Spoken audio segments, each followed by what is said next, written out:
പ്രധാനപ്പെട്ട ഒരു സ്വഭാവമായ ദുഃഖത്തെക്കുറിച്ചാണ് പറഞ്ഞുകൊണ്ടിരിക്കുന്നത്. ഈ ലോകമാണെങ്കിലോ അത് വളരെ വേഗത്തിൽ മാറിക്കൊണ്ടിരിക്കുന്നു. നദി ഒഴുകുന്നത് പോലെയാണ് ലോകം പോകുന്നത്. സമൂഹവും അത് തന്നെ. ഇപ്പൊ നമ്മൾ പഠിച്ച സ്കൂളില് 1-ാം ക്ലാസ്സിലോ 2-ാം ക്ലാസ്സിലോ 5-ാം ക്ലാസ്സിലോ പഠിച്ച സ്കൂളില് ഇനി നമ്മൾ പോയാൽ അവിടെ ആരും ഒന്നത് സെക്യൂരിറ്റി കയറ്റി വിടില്ല. അകത്ത് കയറിയാൽ ശ്മശാന ഭൂമി പോലെ ഒരു സ്കൂൾ കാണാം. നമ്മൾ പഠിച്ച ക്ലാസ്സിൽ പോയാൽ അവിടെ ആരും ഉണ്ടാവില്ല. നമ്മളെ കൂടെയുള്ള ആരും അവിടെയോ എവിടെയോ ഉണ്ടാവില്ല. നമ്മൾ ധരിക്കുന്നത് പോലെ നമുക്കൊന്നും പഴയ അവസ്ഥയിലേക്ക് തിരിച്ചു പോകാനും കഴിയില്ല. പഴയ അവസ്ഥയായാലും നിലവിലുള്ള അവസ്ഥയായാലും നിലനിർത്തി പോകണമെന്നുള്ള നമ്മുടെ ആഗ്രഹം അത് ഇമ്പോസിബിൾ ആണ്, അസാധ്യമാണ്. അസാധ്യമായ കാര്യങ്ങൾ സാധ്യമാക്കി തീർക്കാനാണ് നമ്മളും നമ്മുടെ മനസ്സും ശ്രമിക്കുന്നത്. അതെല്ലാം ദുഃഖത്തിന് കാരണമായി തീരുന്നു. നമ്മൾ ബോധം അറിവ് വെച്ച നാള് മുതൽ ശ്രമിക്കുന്നത് നമ്മളുമായി ബന്ധപ്പെടുന്ന അവസ്ഥകളെ, നമ്മളുമായി ബന്ധപ്പെടുന്ന വ്യക്തികളെ, നമ്മുടെ ബന്ധുക്കളെ കൂടുതൽ നില മെച്ചപ്പെടുത്തി സ്ഥിരമായി പിടിച്ചു നിർത്താൻ നമ്മൾ ശ്രമിക്കുന്നു. മനുഷ്യന് പറ്റുന്ന ഏറ്റവും വലിയ അബദ്ധങ്ങളിൽ ഒന്നിതാണ്. നമ്മളുമായി ബന്ധപ്പെട്ട എല്ലാത്തിനെയും, അത് ബന്ധുക്കളാവട്ടെ, ഭാര്യയാവട്ടെ, ഭർത്താവട്ടെ, മക്കളാവട്ടെ, മറ്റേതെങ്കിലും അവസ്ഥയാവട്ടെ, നമുക്കിഷ്ടപ്പെട്ട അവസ്ഥകളെയെല്ലാം അതേപടി മെച്ചപ്പെടുത്തി നിലനിർത്താൻ നമ്മൾ കിണഞ്ഞ് പരിശ്രമിക്കുന്നു. ഒരു കാരണവശാലും നമ്മൾ വിജയിക്കാത്ത ഒരു കാര്യം കോടാനുകോടി വർഷങ്ങളായി മനുഷ്യൻ ചെയ്തുകൊണ്ടേയിരിക്കുന്നു. നമ്മളും അത് തന്നെ ചെയ്യുന്നു. നമുക്ക് പറ്റിയ അന്തരീക്ഷം ഉണ്ടാക്കി കിട്ടിയാൽ അത് അതേപടി നിലനിർത്തി കൊണ്ടുപോകാൻ നമ്മൾ ശ്രമിക്കുന്നു. മിനിറ്റുകൾ പോലും കൊണ്ടുപോകാൻ പറ്റാത്ത കാര്യങ്ങളാണ് നമ്മൾ ശ്രമിക്കുന്നത്. അത് നമ്മുടെ കയ്യിൽ നിന്നും പോകുമ്പോൾ നമ്മൾ നെഞ്ചിലിടിച്ച് വിളിക്കുന്നു, എനിക്ക് ദുഃഖമാണ്, എന്നെ വിട്ടുപോയി, എനിക്ക് ആ അവസ്ഥ നഷ്ടപ്പെട്ടു, ഞാൻ അങ്ങനെയായിരുന്നു, ഞാൻ ഇങ്ങനെയായിരുന്നു. വിശദീകരിച്ച് പറയാൻ പോയാൽ ദിവസങ്ങൾ പറഞ്ഞാലും തീരില്ല. നമ്മുടെ ഓരോ സ്വഭാവങ്ങൾ, ഒരു കാര്യവും നമ്മുടെ കയ്യിൽ നിൽക്കാത്ത കാര്യങ്ങൾ, അത് മനസ്സിലാക്കാതെ നമ്മൾ എപ്പോഴും ദുഃഖിച്ചു കൊണ്ടിരിക്കേണ്ടി വരുന്നു. ഒരു കാരണവശാലും ഒരു മനുഷ്യനും അതിൽ വിജയിച്ചിട്ടില്ല, വിജയിക്കുകയുമില്ല. കാരണം നമ്മൾ വിചാരിക്കുന്നത് പോലെ സ്ഥിരമായി ഒരു അടിത്തറ ഉണ്ടാക്കി ഈ ഭൂമിയിൽ തന്നെ നമ്മൾ 18ാമത്തെ വയസ്സിൽ എങ്ങനെയായിരുന്നോ അതേപടി തുടരണമെന്നാണ് നമ്മുടെ ആഗ്രഹം. 18ാമത്തെയും 19ാമത്തെ വയസ്സിൽ 17ാമത്തെ വയസ്സിലൊക്കെ 3-4 വയസ്സുണ്ടല്ലോ, ആ വയസ്സിൽ അതേപടി തുടരണം. സങ്കല്പ ലോകം അതേപടി കൊണ്ടുപോകണം. ലോകത്ത് എല്ലാവരും ശ്രമിച്ചതാണ്, ഒരാളും ഇതുവരെ വിജയിച്ചിട്ടില്ല. നമ്മൾ ശ്രമിച്ചുകൊണ്ടിരിക്കുന്നു, നമ്മളും വിജയിക്കില്ല. അതിന്റെ ഫലം എന്താണ്? നമ്മൾ ദുഃഖത്തിൽ അകപ്പെടുന്നു. ഇതിന്റെ പേരിൽ ആത്മഹത്യ ചെയ്യുന്ന എത്രയോ ആൾക്കാരുണ്ട്. നമ്മൾ ആഗ്രഹിക്കുന്ന അവസ്ഥയിൽ കാര്യങ്ങൾ മുന്നോട്ട് കൊണ്ടുപോകാൻ പറ്റാത്തത് കൊണ്ട് ഞാൻ ആത്മഹത്യ ചെയ്യുന്നു എന്ന് പറഞ്ഞ് ചെയ്യുന്ന എത്രയോ പേര്.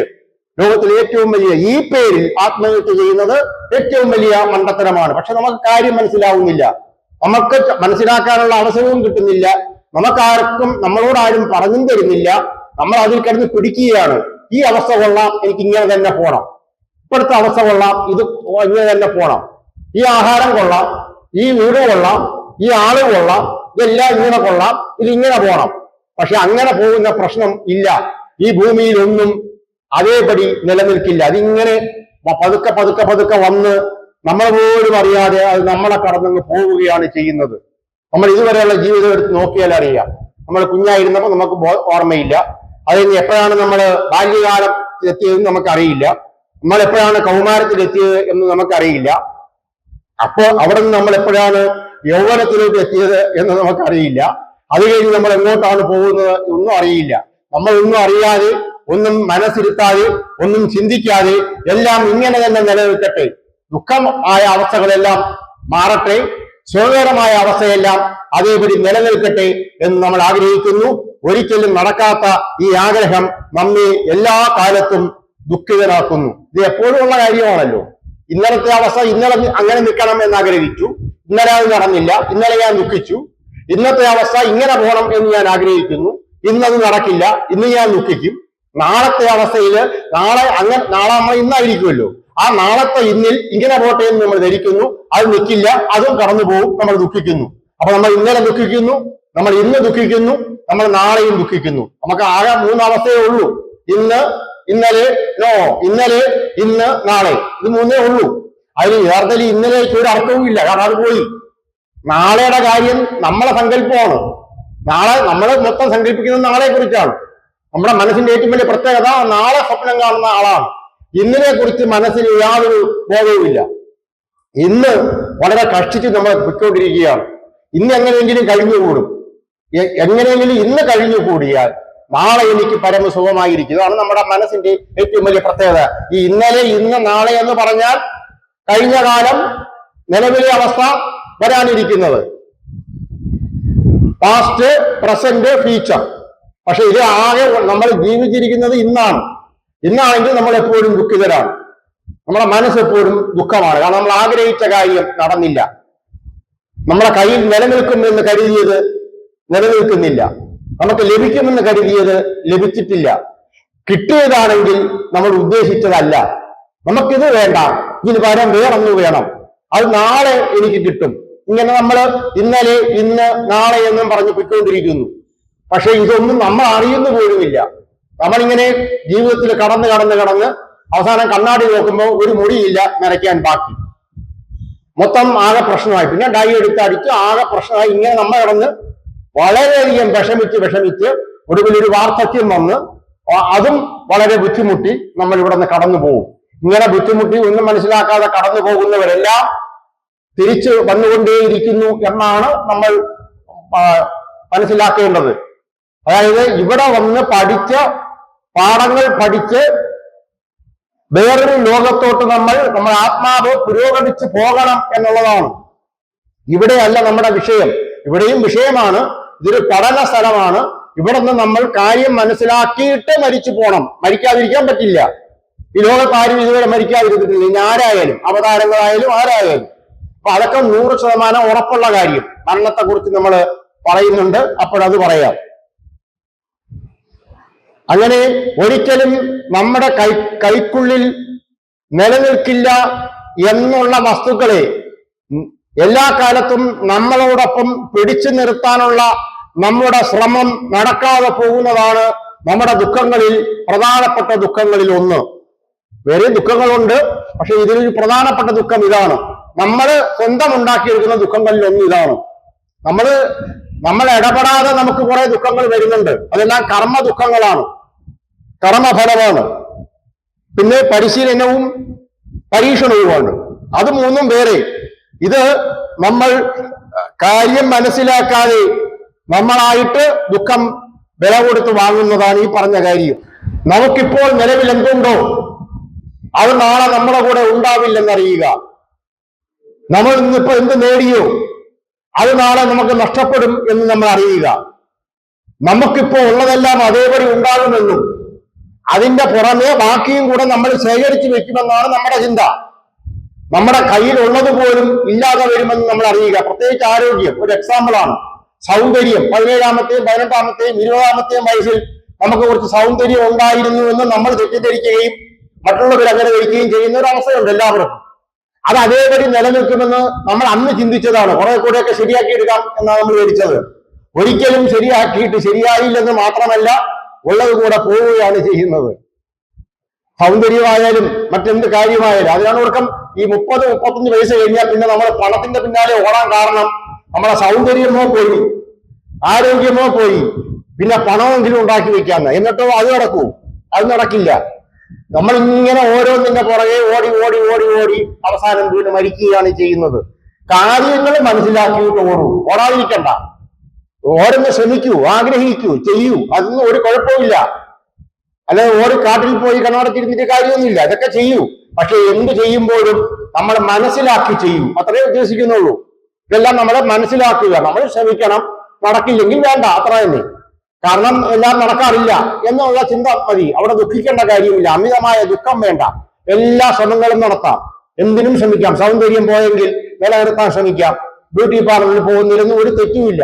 പക്ഷെ മനസ്സിലാക്കുക, അവിടുന്ന് തിരിച്ച് വീട്ടിൽ വന്ന് കുളിക്കുമ്പോഴോ 2 മഴ നനയുമ്പോഴോ ചിലപ്പോൾ പോട്ടിംഗ് ഒക്കെ പോകും, നമ്മുടെ പൈസയും പോകും. അത്രയും അറിഞ്ഞിരുന്നാൽ മതി എന്നേ ഉള്ളൂ. നമ്മൾ വിചാരിക്കുന്ന പോലെ ഇതൊന്നും പിടിച്ചു നിർത്താൻ ഓരോ കാര്യവും വെറും സിമ്പിൾ എക്സാമ്പിളാ പറഞ്ഞത്. ഒരു കാര്യവും നമുക്ക് പിടിച്ചു നിർത്താൻ കഴിയില്ല എന്നറിഞ്ഞു കഴിഞ്ഞാൽ നമ്മൾ ദുഃഖിക്കുന്നതിന്റെ അളവെങ്കിലും കുറയും. അത്രേ ഉദ്ദേശിക്കുന്നുള്ളൂ. ഇന്നലെ പറഞ്ഞല്ലോ, നമ്മുടെ കഴിവുകേട് കൊണ്ട് മാത്രമല്ല നമ്മൾ ദുഃഖിക്കുന്നത്. വലിയ കഴിവുള്ളവർ നമ്മളെക്കാൾ ദുഃഖിക്കുന്നുണ്ട് എന്ന് നമ്മൾ അറിയുക. നമ്മൾ കുറച്ച് കാര്യം മനസ്സിലാക്കിയാൽ ദുഃഖത്തിന്റെ അളവ് കുറയും എന്നുള്ളത് ഉറപ്പാണ്. അതുകൊണ്ടാണ് നമ്മൾ ഇതിന്റെ ഈ പറയുന്ന വിഷയങ്ങൾ നമ്മൾ ജീവിത പാഠങ്ങൾ എന്ന് പറയാൻ കാരണം, കുറച്ച് പാഠങ്ങൾ, കുറച്ച് അറിവ്, അത് അറിഞ്ഞിട്ട് ജീവിക്കൂ. പിന്നെ ദുഃഖവും സന്തോഷവും എല്ലാം കാണും, പക്ഷെ ഇത് അറിഞ്ഞിട്ട് നമ്മൾ മുന്നോട്ട് പോവുക. അങ്ങനെ വരുമ്പോൾ നമ്മൾ വലിയ കൊടിയ ദുഃഖത്തിനും കൊടിയ സന്തോഷത്തിനൊന്നും വശമതരാകില്ല. നമുക്ക് വലിയ സന്തോഷമൊന്നും പിന്നെ ഉണ്ടാവില്ല. കാരണം സന്തോഷം എന്ന് പറയുന്നതേ ഒരു കബളിപ്പാണ്, അതൊരു മിഥ്യയാണ്. ദുഃഖത്തിനേക്കാൾ കളിപ്പീരാണ് ഈ സന്തോഷം, സുഖം. ദുഃഖം കുറച്ചെങ്കിലും സത്യമാണെന്ന് പറയാം. സന്തോഷം വേറും ഒരു മിഥ്യാധാരണയാണ്. നമ്മൾ സന്തോഷിക്കാൻ പറഞ്ഞ പാഠം നമുക്ക് അറിയാലോ. എന്നിട്ട് എന്താ സംഭവിക്കുന്നത്? അതില്ല. വാസ്തവത്തിൽ നമ്മൾ സന്തോഷിക്കാൻ ശ്രമിക്കാതിരിക്കുമ്പോൾ ഉണ്ടാവുന്ന ഒരു സന്തോഷമുണ്ട്. അതാണ് സന്തോഷം. നമ്മളത് പറയുന്നുണ്ട് കേട്ടോ, ഈ ഭാഗത്ത് തന്നെ അത് വരുന്നുണ്ട്.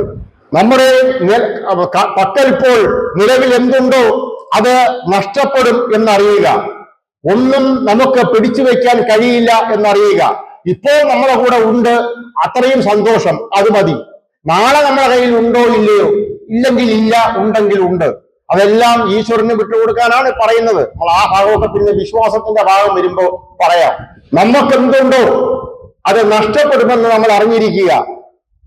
അത് പൂർണ്ണമായും നഷ്ടപ്പെടുന്നതിന് മുമ്പ് തന്നെ നമുക്ക് അതിനോടുള്ള അമിതമായ ആശ്രയത്തെ ഉപേക്ഷിക്കുക. നാളെ നഷ്ടപ്പെടുമെന്നുള്ള ഒരു വസ്തുവിനെ ഇന്നേ നമ്മൾ ഉപേക്ഷിക്കണമെന്നല്ല, ഇന്നേ നമ്മൾ മനസ്സിൽ കരുതണം, ഇത് ഇന്നല്ലെങ്കിൽ നാളെ എന്നെ വിട്ടു പോകും. അവസാനം ഞാനും ഉണ്ടല്ലോ, നമ്മളിവിടെ ഇല്ലല്ലോ. അപ്പൊ അതുകൊണ്ട് എല്ലാത്തിനും ഒരു ഡിസ്റ്റൻസ്, ഒരു അകലം പാലിക്കുക. ബന്ധുക്കളാവട്ടെ, സുഹൃത്തുക്കളാവട്ടെ, ജാതിയാവട്ടെ, മതമാവട്ടെ, രാജ്യമാവട്ടെ, രാഷ്ട്രീയമാവട്ടെ, നമ്മുടെ ജീവിതമാവട്ടെ, എന്തും ആവട്ടെ, നമ്മൾ കുറച്ചൊന്ന് അകലം പാലിക്കുക. കാരണം ഇന്നല്ലെങ്കിൽ നാളെ അത് നമ്മളിൽ നിന്നും പോകാനുള്ളതാണ്. ഏറ്റവും ഒടുവിൽ എല്ലാത്തിൽ നിന്നും നമ്മൾ പോകാനുള്ളതാണ്. നമ്മൾ ഇങ്ങനെ എല്ലാത്തിനെയും നമ്മുടെ അടുത്തേക്ക് എന്റെ അടുത്ത് ചേർന്നിരിക്കട്ടെ എന്നും പറഞ്ഞ് ഞാൻ എല്ലാം ശേഖരിച്ചു വെക്കുന്ന ഞാൻ ഒടുവിൽ ഇതെല്ലാം ഇവിടെ ഉപേക്ഷിച്ചിട്ട് ഞാൻ തന്നെ പോകുന്നുണ്ട്. അതുകൊണ്ട് ഏതവസ്ഥയും നമ്മളെ വിട്ടുപോകും. അത് ഇന്നല്ലെങ്കിൽ നാളെ നമ്മളെ ഉപേക്ഷിച്ചിട്ട് പോകുമെന്ന് ഒരു ധാരണയോടുകൂടി ജീവിക്കുക. ഒന്നിനെയും, ഭർത്താവ് ഭാര്യയെയോ, ഭാര്യയെ ഭർത്താവോ, മക്കളെയോ, മറ്റു ബന്ധുക്കളെയോ, അല്ലെങ്കിൽ ഏതെങ്കിലും ഒരു ജീവിതാവസ്ഥയെയോ നമ്മൾ ആവശ്യമില്ലാതെ മുറുകെ പിടിക്കാതിരിക്കുക. അവരാരുമല്ല നമ്മളെ ജീവിപ്പിക്കുന്നത്. നമ്മൾ ഏകാന്തമായി ജനിക്കുകയും ഏകാന്തമായി വളരുകയും ഏകാന്തമായി ജീവിക്കുകയും ചെയ്യുന്ന ഒരു ജീവിയാണ്. അതിനോടൊപ്പം സമൂഹത്തിന്റെ ഭാഗമായി നമുക്ക് ധാരാളം ബന്ധങ്ങളും ധാരാളം അവസ്ഥകളും ഉണ്ട് എന്നുള്ളത് ശരിയാണ്. അതിനോടൊക്കെ അമിതമായ ആശ്രയത്വം വളർത്താതിരിക്കുക. എല്ലാത്തിനോടും ഒരു മിനിമം ഡിസ്റ്റൻസിൽ ജീവിക്കുക. ഇന്നല്ലെങ്കിൽ നാളെ അതെല്ലാം നമ്മളെ വിട്ടുപോകുമെന്നും അത് അല്ലെങ്കിൽ അതിനെ നമ്മൾ വിട്ടുപോകും എന്ന ഒരു ബോധം നമ്മളിൽ എപ്പോഴും ഉണ്ടായിരിക്കുക. അമിതമായിട്ട് നമ്മൾ ഒന്നിനെയും ആശ്രയിക്കാതിരിക്കുക. ഇത് കേട്ടിട്ട് നാളെ നമ്മളെ വിട്ടു പോകുന്നതിനെ ഇന്നേ ഉപേക്ഷിക്കാം എന്ന് പറഞ്ഞ് എല്ലാത്തിനെയും ഉപേക്ഷിച്ചിട്ട് ഒളിച്ചോടുന്നത് ഒരിക്കലും ശരിയല്ല. അത് ജീവിതത്തിനെതിരാണ്. നമ്മൾ ഒന്നിനെയും വലിച്ചെറിഞ്ഞിട്ട് ഒളിച്ചോടി എവിടെയെങ്കിലും പോയി സ്വസ്ഥമായി ഇരിക്കാമെന്ന് കരുതുന്നത് വെറും മണ്ടത്തരമാണ്. അങ്ങനെ ഒരു സ്വസ്ഥത ആർക്കും കിട്ടില്ല. ജീവിതത്തിനെ ഫേസ് ചെയ്യുക, ജീവിതത്തിനെ അഭിമുഖീകരിക്കുക, ജീവിതത്തിനെ ജീവിച്ചു തന്നെ തീർക്കുക. കാര്യം മനസ്സിലാക്കിയിട്ട് ഇപ്പൊ ജീവിക്കും പോലെ തന്നെ ജീവിക്കുക. ഒന്നിനെയും പേടിച്ച് ഉപേക്ഷിച്ച് ഒളിച്ചോടാതിരിക്കുക. അതായത് എന്തെങ്കിലും പറഞ്ഞാൽ അത് തന്നെ ചെയ്താൽ അതിന്റെ ഓപ്പോസിറ്റ് ആവും. നമ്മൾ വളരെ സൂക്ഷിച്ച് വേണം കാര്യങ്ങൾ മനസ്സിലാക്കാൻ. നാളെ പോവും, എന്നെ ഉപേക്ഷിച്ച് പോവും, അതുകൊണ്ട് ഞാൻ ഇന്നെ ഉപേക്ഷിക്കുന്നു എന്ന അതൊരു തെറ്റായ ഒരു പോളിസിയാണ്. ഏത് അവസ്ഥയും ഇന്നല്ലെങ്കിൽ നാളെ നമ്മളിൽ നിന്ന് ഇല്ലാതാകും എന്ന ഒരു ബോധം നമ്മൾ ഉണ്ടായാൽ മതി. അല്ലാതെ നമ്മൾ ഒന്നിനെയും ഉപേക്ഷിക്കേണ്ട, നമ്മളെയും ഒന്നും ഉപേക്ഷിക്കാൻ നിർബന്ധിക്കേണ്ട കാര്യമില്ല. നിലവിൽ എന്താണോ ജീവിതം നമുക്ക് കിട്ടിയത് അതിനെ നമ്മൾ മുന്നോട്ട് കൊണ്ടുപോകണം, കാര്യങ്ങൾ മനസ്സിലാക്കിയിരിക്കണം. ഇപ്പോൾ ജീവിക്കുന്നത് പോലെ ജീവിതം തുടരുക, അല്ലാതെ ഇതെല്ലാം കേട്ടിട്ടാകെ കൺഫ്യൂഷനായി എല്ലാം നിലവിലുള്ളതിനേക്കാൾ കൂടുതൽ അലങ്കോലമാക്കാതിരിക്കുക. ആശ്രയത്വം ഒഴിവാക്കുക. ഒരവസ്ഥയെയും ഒന്നിനെയും ഒരു മനുഷ്യനെയും പൂർണ്ണമായി ആശ്രയിച്ചുള്ള ജീവിതം നമ്മൾ നടത്താതിരിക്കുക. ഇത്തരം ജീവിതം നയിക്കുന്നത് തന്നെ നമ്മുടെ ആത്മശുദ്ധീകരണ പരിശീലനമാണ്. ഇത് വെറുതെ നമ്മളെ കൊണ്ട് പെടാപ്പാടുപെടുത്തുന്നതല്ല.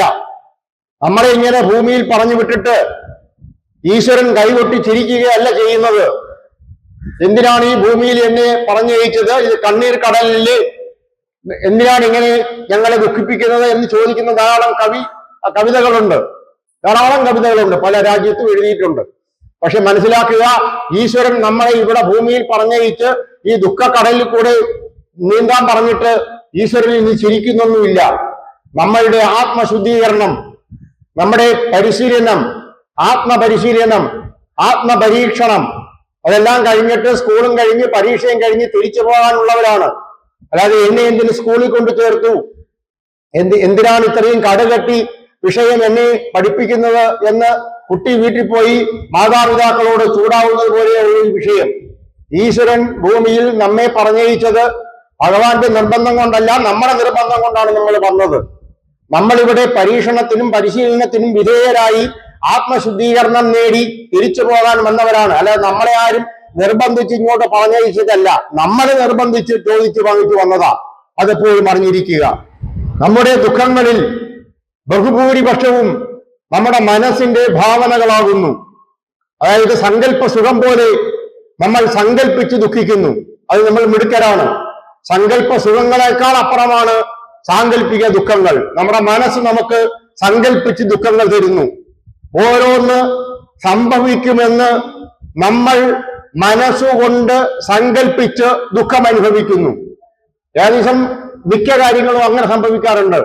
നമ്മൾ തുടക്കത്തില് മനുഷ്യൻ അനുഭവിക്കുന്ന ദുഃഖത്തിന്റെ ഉത്ഭവ കാരണങ്ങൾ കുറെ പറഞ്ഞപ്പോ അതിൽ അവസാനം പറഞ്ഞത് ഈ പറഞ്ഞതെല്ലാം സംഭവിക്കുമെന്ന് സങ്കൽപ്പിച്ച് ഭയന്ന് ദുഃഖിക്കുക.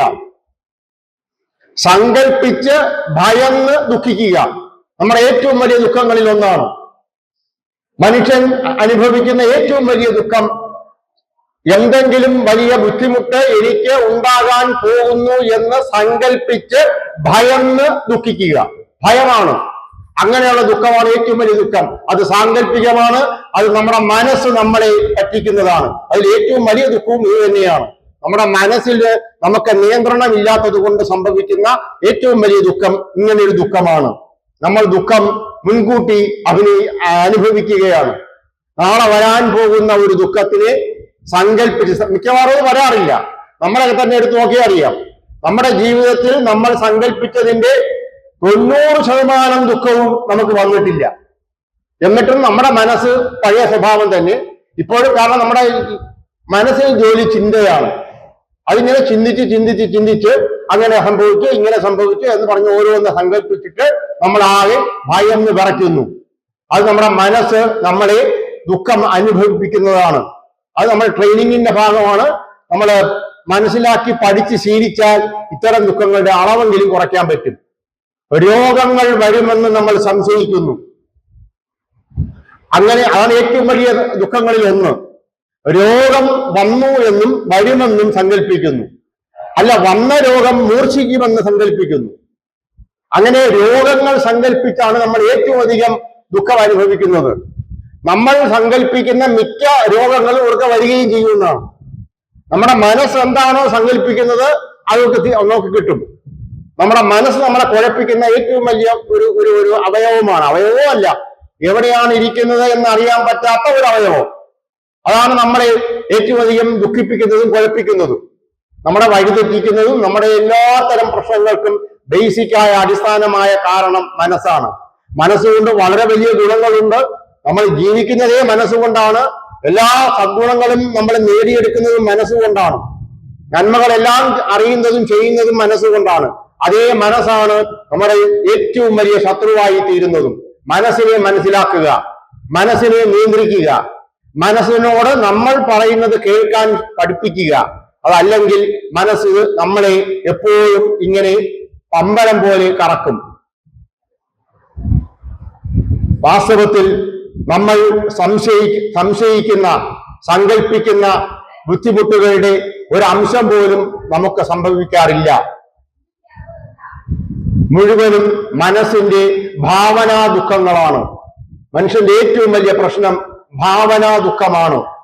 വ്യാജ ദുഃഖങ്ങൾ, വ്യാജ സന്തോഷം എന്ന് പറഞ്ഞതുപോലെ വ്യാജ ദുഃഖങ്ങളും വ്യാജ ദുരിതങ്ങളും. ഇതിൽ നിന്നൊക്കെ രക്ഷപ്പെടാൻ നമ്മൾ സ്വയം വിചാരിച്ചാൽ പറ്റില്ല. ഈശ്വരനെ സ്മരിച്ചിട്ട് ഈശ്വര നാമം ജപിച്ച് ഈശ്വരനുമായി ചേർന്ന് നിന്നാൽ മാത്രമേ അല്പമെങ്കിലും മനസ്സ് നമ്മുടെ വരുതിയിൽ വരുള്ളൂ. നമ്മൾ പറഞ്ഞാലൊന്നും കേൾക്കുന്നതല്ല മനസ്സ്. മനസ്സിനെ നിയന്ത്രിക്കണമെങ്കിൽ നമുക്ക് ഈശ്വരന്റെ സഹായം വേണം. നമ്മുടെ പഞ്ചേന്ദ്രിയങ്ങളെ നമ്മൾ നിയന്ത്രിക്കണം. പഞ്ചേന്ദ്രിയങ്ങളെ നിയന്ത്രിച്ചാലേ മനസ്സ് നിയന്ത്രിക്കാൻ പറ്റുള്ളൂ. മനസ്സിനെ പൂർണ്ണമായിട്ട് നിയന്ത്രിക്കാമെന്ന് നോക്കില്ല. പക്ഷെ ഈശ്വര വിശ്വാസം നമ്മളെ വളരെയധികം സഹായിക്കും. എന്തെങ്കിലും ഒരു ദുഃഖം വരാൻ പോകുന്നു എന്ന് നമ്മുടെ മനസ്സ് നമ്മളോട് പറയുമ്പോൾ നമുക്ക് പറയാം, ഞാനത് ഈശ്വരനിൽ അർപ്പിക്കുന്നു, ഞാനത് ഭഗവാനിൽ അർപ്പിക്കുന്നു. അങ്ങനെ വരുന്നെങ്കിൽ വന്നോട്ടെ, ഈശ്വരൻ അറിയാതെ ഒന്നും സംഭവിക്കില്ലല്ലോ എന്ന ഉറച്ച ഒരു വിശ്വാസി ആ ഭയത്തിൽ നിന്നും രക്ഷപ്പെടും.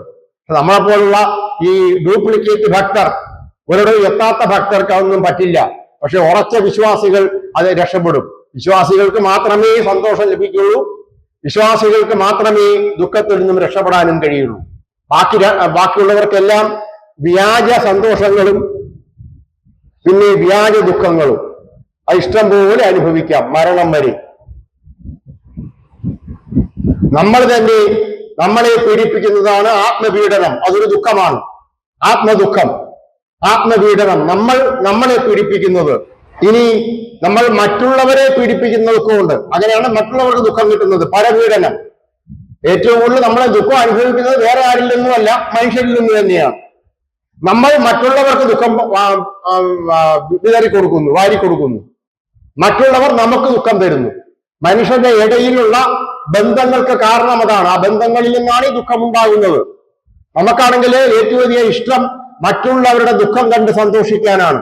അത് പരപീഡനം. മറ്റേത് സ്വയം നമ്മളെ പീഡിപ്പിക്കുന്നത് ആത്മപീഡനം. രണ്ടായാലും മനുഷ്യൻ സൃഷ്ടിക്കുന്ന രണ്ട് ദുഃഖങ്ങൾ. നമ്മളുടെ ദുഃഖം, നേരത്തെ പറഞ്ഞ മനസ്സ് സങ്കല്പിച്ച് ദുഃഖിക്കുന്നതും ആത്മപീഡനമാണ്. അതല്ലാതെ തന്നെ നമ്മളെ അല്ലാതെ ദുഃഖിപ്പിക്കുന്ന വേറൊരു സംഭവമുണ്ട്. ഞാൻ സ്വയം രോഗിയാണെന്ന് അഭിനയിച്ച് എന്റെ ബന്ധുക്കളിൽ നിന്നും സ്നേഹം പിടിച്ചു പറ്റാനുള്ള ശ്രമം. അങ്ങനെ ഒരു പരിപാടിയുണ്ട്. വെറും അഭിനയം, കാപട്യം. അതായത് ഒരു സഹാനുഭൂതി. ഞാൻ മറ്റുള്ളവരിൽ നിന്നും ദയയും ദുഃഖവും സഹാനുഭൂതിയും കടം ചോദിക്കുകയാണ്. എനിക്ക് വേണ്ടി ആര് കരയുന്നു എന്ന് അറിയാനായിട്ട് ഞാൻ ദുഃഖം അഭിനയിക്കുന്നു. കൊടുക്കാതെ എന്റെ ദുഃഖമായി വരുന്നൊരവസ്ഥയുണ്ട്. അതുകൊണ്ട് പരപീഡനവുമുണ്ട്. മറ്റുള്ളവരെ പീഡിപ്പിച്ച് നമ്മൾ സന്തോഷിക്കാൻ ശ്രമിക്കുന്ന ഒരവസ്ഥ. ഒരിക്കലും ഇത് ചെയ്യരുതെന്നാണ്. മറ്റുള്ളവരിൽ നിന്നും സ്നേഹവും അനുകമ്പയും ദയയും പിടിച്ചു പറ്റാനായി സ്വയം ദുഃഖം നടിക്കുകയോ ദുഃഖിക്കുകയോ ചെയ്യരുത്. ഏറ്റവും കൂടുതൽ ആൾക്കാർ ചെയ്യുന്ന വേറൊരു രീതിയാണ് മക്കൾ അച്ഛനോടും അമ്മയോടും ചെയ്യുന്നത്, അച്ഛനും അമ്മയും തിരിച്ചു ചെയ്യുന്നത്, ഭാര്യ ഭർത്താവിനോട് ചെയ്യുന്നത്, ഭർത്താവ് ഭാര്യയോട് ചെയ്യുന്നത്, സുഹൃത്തുക്കൾ തമ്മിൽ ചെയ്യുന്നത്. അതായത് മറ്റുള്ളവരുടെ അംഗീകാരവും അനുകമ്പയും ദയയും കാരുണ്യവും സ്നേഹവും ഒക്കെ പിടിച്ചു പറ്റാനുള്ള, അതിൽ വല്ല അർത്ഥവുമുണ്ടോ? അത് പിടിച്ചു പറ്റാൻ വേണ്ടി നമ്മൾ സ്വയം ദുഃഖം അഭിനയിക്കുക. അതല്ലെങ്കിൽ ദുഃഖം നമ്മൾ ഏറ്റുവാങ്ങുക. അങ്ങനെ അസുഖം നടിക്കുന്നവരുണ്ട്, ഒടുക്ക അസുഖം അങ്ങനെ ആകുന്നവരുണ്ട്. നമ്മുടെ മനസ്സെന്ത് നടിച്ചാലും ഒടുവിൽ നമ്മളിൽ സംഭവിക്കും. നമ്മൾ ഇത് ചെയ്യുന്നത് ഏറ്റവും വലിയ മണ്ടത്തരമാണ്. മറ്റുള്ളവരുടെ സ്നേഹം പിടിച്ചു പറ്റാൻ. മറ്റുള്ളവരുടെ സ്നേഹം എന്ന് പറയുന്നതിന് തെറ്റാണ്. ഈ സ്നേഹം എന്ന വാക്ക് പോലും വാസ്തവത്തിൽ തെറ്റാണ്. അതിനെക്കുറിച്ച് നമ്മൾ ശരിക്കും വിശകലനം ചെയ്യേണ്ട കാര്യമാണ്. നമുക്കാണെങ്കിലും മറ്റുള്ളവരുടെ സ്നേഹം കിട്ടാൻ നമ്മൾ വളരെ അനുകമ്പയാർന്ന ഒരു അവസ്ഥയിലോട്ട് സ്വയം എത്തിച്ചേരുന്ന അവസ്ഥ വെറും തെറ്റാണ്. അതിന്റെ ഒന്നും ആവശ്യമില്ല. നമ്മൾ ആത്മപീഡനവും പരപീഡനവും ഒഴിവാക്കുക. ഇതിനും പരപീഡനം നടക്കുന്നുണ്ട്. എന്റെ ഒരു ബന്ധുവിൽ നിന്നും എനിക്ക് അനുകമ്പ കിട്ടാൻ ഞാൻ രോഗം അഭിനയിച്ച് ആശുപത്രിയിൽ കിടക്കുമ്പോൾ അവർ ദുഃഖിക്കുന്നു. അത് പരപീഡനമാണ്. ചുരുക്കി പറഞ്ഞാൽ വളരെ സൂക്ഷിച്ച് വേണം ഇവിടെ ജീവിക്കാൻ. നമ്മൾ ഈ കാണിക്കുന്ന ഈ കുബുദ്ധികളൊക്കെ നമുക്ക് തന്നെ പാരയാവുന്നു. ദുഃഖങ്ങളെല്ലാം ഇങ്ങനെ പല രീതിയുണ്ട്. ദുഃഖത്തിനെ കുറിച്ചാണ് പറഞ്ഞത്. നമ്മൾ ദുഃഖത്തിനെ കുറിച്ച് തൽക്കാലം പറഞ്ഞു നിർത്തുന്നു.